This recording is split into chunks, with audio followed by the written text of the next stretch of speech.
So like I said, I am the owner of Knoxville Center for Marriage Counseling. I've been doing counseling, working with couples and individuals focused on relationship issues and areas of disconnection, which has been a passion of mine. I'm also a mom of 5, been married for going on 13 years, so as you can imagine, like you all, life gets very busy. And sometimes what we need in this busy life is just a roadmap to know what we're supposed to be doing, because we all want to focus on nurturing our relationships and our marriages. And so I hope that this talk will provide you all with a roadmap. The reason why I'm focused so much on connection is because it really does get at the heart of the issue. And so I know a lot of times we traditionally have been told that it's important to focus on negotiating or communication, and those are all true, but really looking at the root issue is focusing on that connection between you and your partner. Okay. So the reason why connection is really important is because it is why we were created. First and foremost, God created us out of love, out of that desire to have an intimate relationship with us.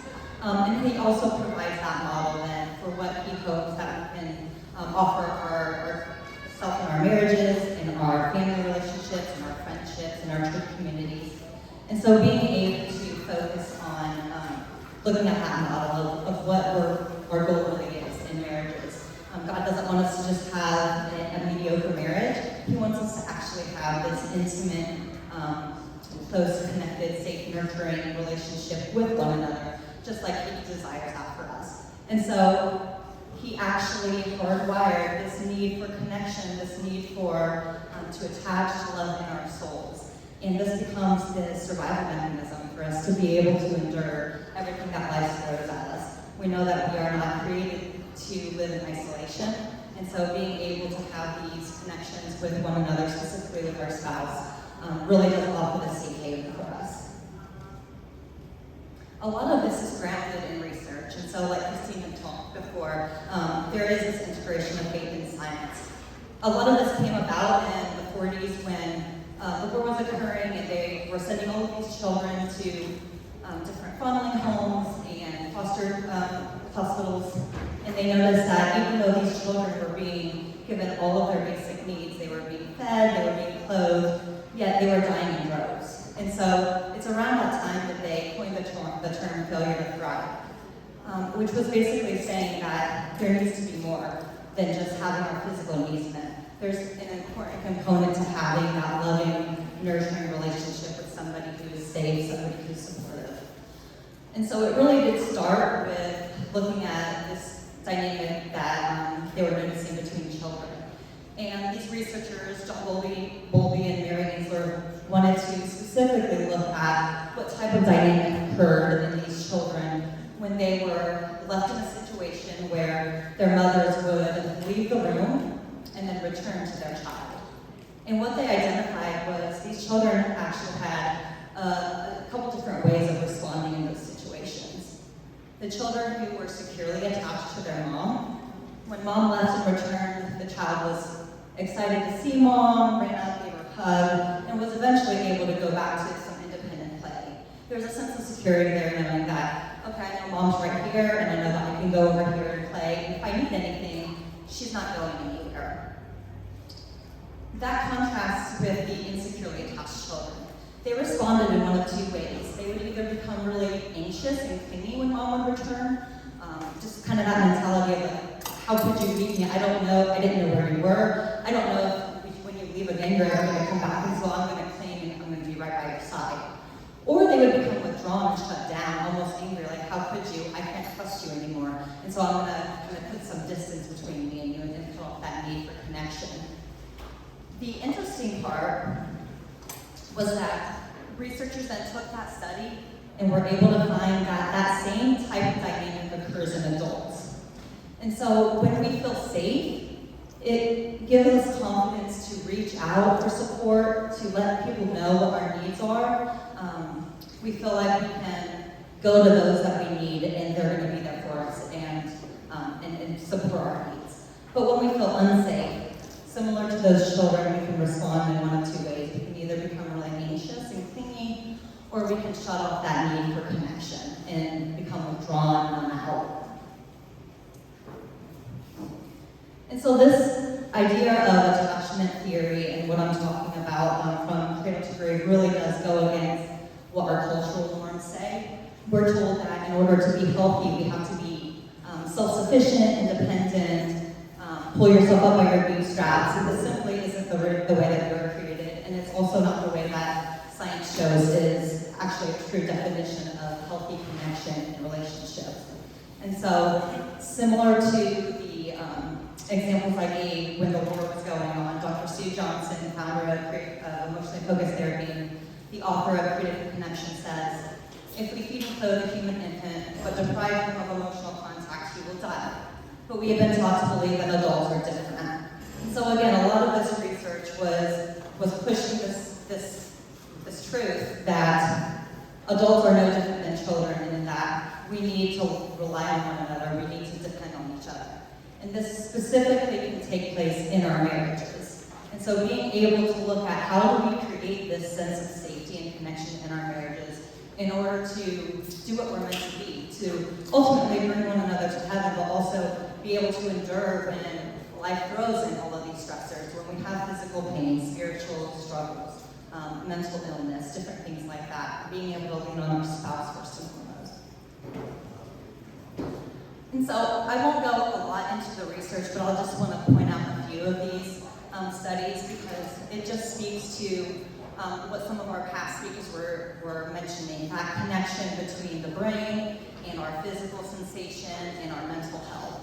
And so one researcher put these women in an MRI machine, and they said, you may or may not be scanned when you see this red button. And they were given the option of holding their partner's hand. When their husband was holding their hand, they registered less stress, and if they were actually shocked, they registered less pain than the partners who were not holding their loved one's hand. And so it just sort of speaks to that reality that there is a physical and emotional connection. The MRI scan is actually showing too that we register physical pain in the same location that we register emotional pain. And so when we hear about people quote, dying from a broken heart or feeling the physical sensations of sadness or hurt or grief or anger, that's because it's being registered in the same way that we register physical pain.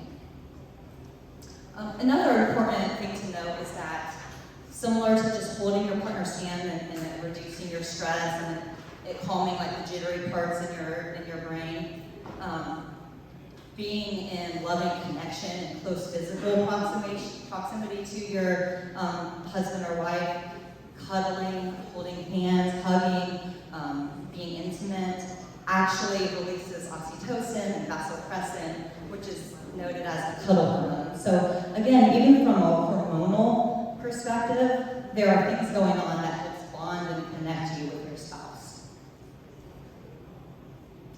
So how does all of this kind of fit into nurturing your all's connection in your marriages? We know that in order to receive this lasting loving bond, we need to tune into our deepest needs, and we need to translate them into clear signals that allows our partner to respond to us. And so this requires a lot of vulnerability. This requires a lot of risk-taking. But again, when we have that secure connection, it does allow for the opportunity to do those things. One way of doing this is to look at the way that you and your partner are communicating with one another when there is an opportunity, because there's tension, because there's disconnection, because there's an argument going on. And so kind of assessing these components in your interaction can be really helpful. And again, Dr. Sue Johnson identifies these three main components as ARE, availability, responsiveness, and engagement. And so being able to say, okay, is my partner accessible? Are they available to me? Are there opportunities when they come home from work, when we get the kids to bed, when there's just time that I know that he and I can connect and have that opportunity, that physical space to have that conversation. Responsiveness, can I rely on you to respond to me? So if I do take this risk, if I'm vulnerable, if I put myself out there, are you going to respond to me? Am I going to notice in your nonverbals that you're present with me, that you're tuned in? and that you're giving me some kind of verbal feedback. And then engagement, do I know that you value me, that you'll stay close? And so as I'm being vulnerable and opening up and sharing, are you leaning in? Does it seem like you're engaged with me? Are you present? Or does it seem like maybe mentally you're checked out? Because all of those things make a big difference. And so if these dynamics are present, then that does foster that ability to feel safe and to continue taking risks and being vulnerable in a relationship. If they aren't present, that's when we need to look at what's getting in the way of that. And so we all in our relationships experience times where we lose connection. Nobody's perfect in being connected 100% of the time. And so when we are aware that, one way that we can become aware if we've lost connection is when we find ourselves arguing, when we find ourselves having periods where we're not talking, when there's a lot of cold shoulders happening, a lot of standoffs. And so being aware in those moments that typically it's not about what is in front of you. And so I gave the example, it's not about the dishes. So many times we can get focused on the content of it. We get bogged down into what we're arguing about, and really that's we can so easily spin out into that, and you can just throw in everything. Being able to pull back and identify that it's actually not about the dishes, it's about this disconnection that I'm feeling. It goes back to those different types of ways that people respond when they experience disconnection. If there's that insecure connection, am I pulling away? Am I shutting down? Am I numbing out? If I'm feeling anxious, am I becoming critical? Am I becoming defensive? And so being able to recognize that there's something deeper going on than the content of the issue. I know that Deacon Robert talked a great deal about the physical sensation in the brain component that occurs when we experience fear or anxiety. And I thought that was a perfect explanation of what happens in our relationships with couples as well. Because even though cognitively we might be able to say, I know that there's no real danger here, that doesn't stop ourselves from physically and emotionally responding. And so an example of this would be getting a look from your partner. All it takes is a millisecond that we're registering. That look means that he's upset with me. And if he's upset with me, then that means that we're probably going to fight. And if we fight, that might mean that we're going to be in, this place of, arguing for a long time, and then we might need counseling, and then eventually we're going to get a divorce, and then my children are going to be, have problems for the rest of their life. I mean, we can just do that spin out that Deacon Robert talked about. And it happens within milliseconds. And so being able to identify, okay, is this actually what's going on? If we have a secure connection with our spouse, we are able to pull on those past instances of, no, I know my partner loves me, I know that he's, that I'm safe in this relationship, I know that if I needed reassurance, he could offer it. This is just something going on that most relationships go through, and we're going to get through this. But if we have that insecure connection, it's really hard to get back to that place. We spin out in that, and it can often lead to this spiral panic. And so another example that I'll give is even though if we look at a person who goes to the zoo and they approach a screen where there's a glass wall where there's a snake, and that snake approaches, regardless of the reality that that snake is not going to get you, you will still have those physical sensations when that snake approaches the screen. You'll have your increased heart rate, you'll probably jump back a little bit, you're registering that there's anxiety. And so a lot of times that same thing happens in our relationships with our spouse. We have those reactions immediately. And then it becomes, okay, I need to pull back and identify, is this something that's really a threat? Is this something that I can use some other tools to de-escalate the situation? And so there are a couple different ways that, like I said, that people respond in these situations when the primal panic occurs. And so it's sort of that fight or flight too. When there's a pattern of experienced disconnection, certain partners will tend to withdraw. And so that withdrawal is a kind of numbing out, pulling away. Sometimes it's using defensiveness to just stop the conversation. And then other partners find themselves pursuing, becoming critical, becoming angry, becoming loud. And a lot of these are dictated from the lessons that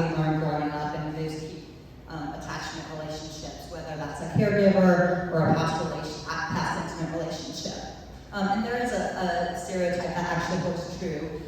Men tend to be the withdrawers and females tend to be the pursuers, although that, again, that is the majority, but it can look all different ways in relationships.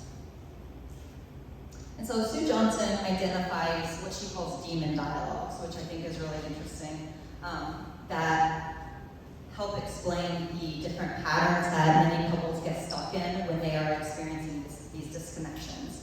And so the first demon dialogue that she identifies is find a bad guy. And so it's just basically mutual blame. One person is saying, no, you did this, the other person is saying, no, you did that. There's a lot of heated emotion, a lot of triggers going on. We're either attacking or we're becoming defensive or we're preparing to be attacked. And so a lot of it, again, is just this reactionary cycle. The most common cycle that many partners get stuck in is this pursue-withdrawal cycle. Again, looking at this cycle as a attachment distress. This isn't about the content of it. This is about feeling disconnected. And these pursue-withdrawal stances are actually an attempt to both soothe yourself and also find a way of maintaining that connection back with your partner. And so a pursuer is trying to get a response. That's why they are becoming critical, that's why they're becoming loud, they feel like they're not being heard, they want any kind of response that says, okay, my partner's here, that means that we can actually work on this and we're going to be able to get better. That withdrawer is saying, oh gosh, there's a lot of emotions going on, I need to keep things cool, I need to keep things in check, maybe I'll just keep the peace in the relationship. If I can go away or if I can be really calm, maybe that'll help de-escalate my partner. Again, there's no good or bad in these different stances. It's ultimately the rigidity that these couples get stuck in that make it all bad. Being able to recognize, though, that these responses are inherently working at trying to regain connection is just the wrong way of going about it. And then the last one is freeze or flee. This is when both partners are withdrawn. Typically, it starts with a pursuer who just gets burnt out and then eventually says, you know what, it doesn't matter how many times I go to my partner and say, I'm upset, I'm hurt, I feel alone. They never respond, and so eventually they just cut off that hope of things getting better, and it leads to breaking up the relationship. This dynamic is really hard to come back from. So if we look at these different stances, the pursue, the withdrawal, one thing that can be really helpful, both for you individually and then for you in your relationship, is to identify what is it that which one actually resonates with me. If you're having a hard time knowing, like, okay, would I be the pursuer or the withdrawer, being able to know that the pursuers typically are feeling alone. They're feeling like their partner's just a roommate. They're feeling like their partner's never present, they're not engaged, they really want that deep connection. Whereas the withdrawer is typically feeling like they're failing, they don't feel good enough, they just want to numb out. This is important for you to be aware of, just because when it comes to being vulnerable with your partner, then these are those components that you can share. Yes, as a pursuer, for instance, yes, I know I become really angry and really loud, and it seems like I'm beating up on you, but really it's because I miss you, and I'm scared when it seems like we don't have this opportunity to connect as much as I want to. And so it gives kind of that underneath component that can be really helpful when you are sharing vulnerably. It's also really helpful too, I think, to recognize your partner's position and what's underneath it. And so, again, if I'm the pursuer and I see my husband, the withdrawer, always kind of just being silent or going away or being distant, it's going to be really easy for me to interpret that as, that must mean he doesn't care. It must mean that I'm not important to him. We can make a lot of generalizations about that. But being able to recognize that underneath that withdrawal isn't that he doesn't care, it's that he feels like every time I try to engage, I get it wrong. She just becomes angry at me. So maybe if I go quiet, then maybe things will get better. Maybe there'll be some peace in the relationship. So again, it's helpful for you to identify what's going on for you, but also to just have some understanding as a way of offering empathy and compassion for what's going on for your partner. So some practical tips would be to recognize your cycle. When your cycle is occurring, that is not the time to be vulnerable. That is the time to recognize, oh, I'm attacking you and you're pulling away. And the more that you pull away, the more I want to attack you. And so being able to simply identify that as occurring can help de-escalate it. It can also be important to focus on what's happening between the two of you. And so again, it's not about the dishes. I can see that we're talking about, the fact that you're home late all the time, but really, what's really going on is I'm becoming attacking because I miss you, because I was scared, because I didn't hear from you. And I know that you're pulling away because I'm yelling at you. And so being able to, again, speak to that dynamic can automatically de-escalate the cycle. When we view the cycle as the enemy, it takes the pressure off one person having to be the bad guy. And so when we are able to say, yeah, this thing that's happening between the two of us, we created it actually. We did this together because when I respond this way, you respond this way. When you respond this way, I then respond in turn. And so being able to say, in order for us to stop this, we have to team up. We have to look at the cycle as the bad guy. Many times I can even encourage couples to give it a name. That way it can be something practical, like this is the cycle. Or it can be something funny, like tornadoes happening, as a way to, again, just de-escalate what's going on in that moment. When you are able to say, this is the cycle, this is happening, emotions are coming down, de-escalation is happening, that's when you can then become vulnerable. And you can say, these cycle stances, it's not just about me withdrawing, it's not just about me pursuing, there's actually other things going on. Hitting on some of those other emotions or thoughts or behaviors that were in that last slide that I showed you. Being able to say, again, when you get home from work late, that would be the trigger. I respond with anger. That's that immediate reaction, that fight or flight, that within seconds that occurs. But really, it's not that I'm angry at you. It's that I'm really sad because I thought we were going to have dinner together tonight as a family. Being able to share that underneath emotional response. If I'm vulnerable, if I'm able to take that risk and share in that vulnerable way, there will be a chain reaction. If I'm angry, my partner will respond with shutdown. If I'm vulnerable, the hope is that my partner will actually lean in and respond with empathy and be able to say, I'm really sorry, I didn't even think about that. I'd love to be able to have some one-on-one time with you later on. So being able to take those risks and be vulnerable is really important. The last few tips that I'll mention are being able to focus on repairs. And so, again, that's just happening whenever you notice that there's a cycle of disconnection occurring.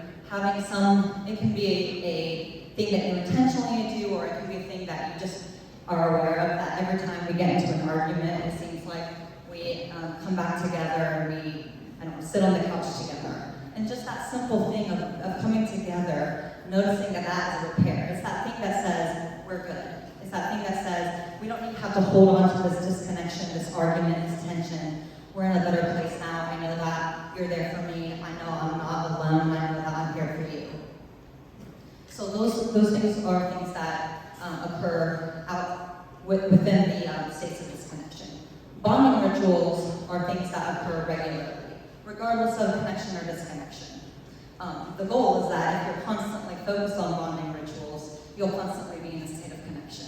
And so these are those small things that, again, you probably aren't even aware of doing, but are happening all the time. Giving your spouse a kiss before they leave for work, making it a priority to have family meals together, scheduling date nights or celebrating anniversaries or birthdays. These can be things that you do daily, these can be things that you do monthly, whatever it is, but the intent, again, is to say, we're in this together. Our relationship is important, and I want to focus on making sure that we are prioritized. The last thing that I'll reference is this book, Created for Connection by Sue Johnson and Kenny Sandifer. I've mentioned Sue Johnson a few times already. A lot of what I'm sharing comes from this book. It's a book that I recommend to all of my couples. It's very layperson friendly, and so if this is something that you are interested in, it can help you identify your cycles, it can help walk through different conversations as a way of connecting with your partner, and it is Christian focused, so it's created through the lens of Christianity. And that is all I have today, so I will be heading on over there